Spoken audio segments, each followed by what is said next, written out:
So it's a community development financial institution, and a CDFI ultimately is it's a 501c3 that is able to offer financing as would a traditional bank or a traditional financial institution.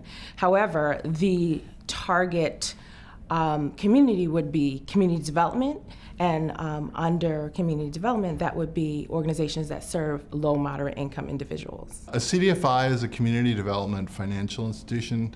That's a mouthful. What does that really mean? They're organizations in the community that have their eyes and ears on needs of people and issues and organizations, and they provide something that's sorely lacking: capital and guidance to help projects and organizations and people move forward. Well, I think their origins lie in the insight that people with disabilities are in fact a community, and that they needed to be supported by a community development financial institution, a CDFI, which is what the Disability Opportunity Fund is.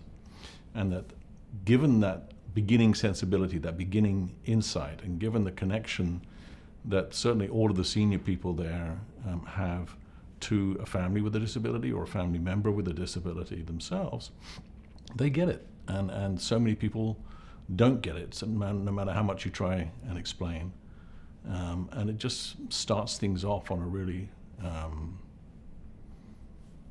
good basis. It's a way that they understand you, and you don't feel uncomfortable going in and asking them for something. And they're very approachable. A couple of the things that we did, there were 3 men living in a home that they owned, and the support that they needed would come in on a daily basis, and they had somebody who lived in with them to make sure that they were safe in the event of something happening in the house. But they were somewhat independent.